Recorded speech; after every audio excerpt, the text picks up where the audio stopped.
A particle is projected horizontally with projection speed u, एक ball को u की speed से इधर फेंक दिया, the particle reaches the ground in the time t,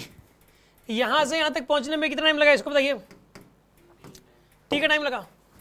what is the value of the speed of the particle by which it will strike the ground, कितनी speed से ground से टकराएगी, इसकी हॉरिजॉन्टल स्पीड कितनी है बताइए, यहाँ पे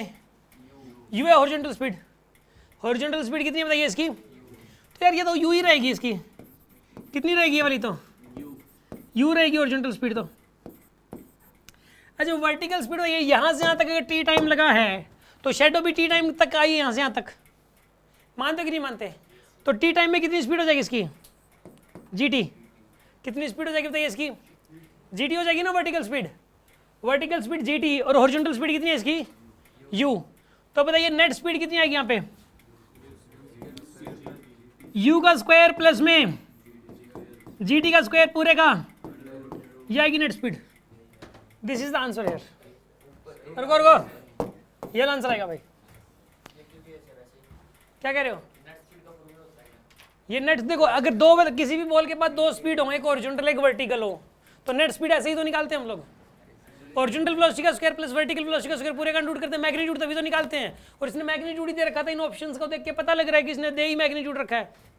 ना, तो इसको या तो फिर ऐसे लिख सकते थे, एक तरीका ये हो सकता था इसका, ये कि you I cap minus G T J cap, या फिर ये हो सकता था इसका फॉर्मूला, या फिर ये हो सकता है, समझ में आ गया आपको, यस किसी के मन में कोई डाउट,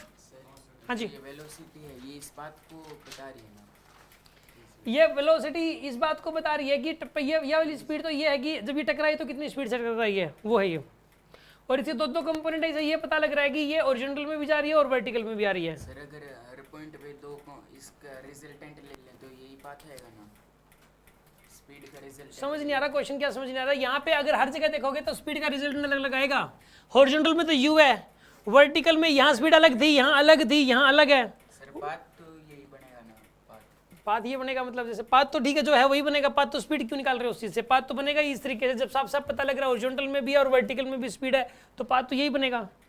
और वर्टिकल में स्पीड बढ़ रही है, देखो हॉरिजॉन्टल में और वर्टिकल में दोनों की फिक्स होती तो सीधी सीधी जाती है ऐसे, अगर एक तो कांस्टेंट हो और एक नीचे की तरफ बढ़ रही हो तो फिर तो ऐसा ही पाथ बनता है। अच्छा ये बढ़ रही होती, ठीक है ना, और ये कांस्टेंट होती तो फिर ये, और ऐसे कर देते इसको, ऐसे फेंकते तो फिर ये ऐसे जाती है, नहीं ये कांस्टेंट होती नीचे और ये क्या हो रही होती, बढ़ रही होती ये वाली, तो जो दूर तक जाती फिर ये ऐसे बहुत, ये ऐसे ऐसे करके जाती, फिर इतना जल्दी नीचे नहीं आती, फिर ये ऐसे आगे गिरती। समझ में आई बात आपको? हाँ जी, किसी के मन में कोई डाउट?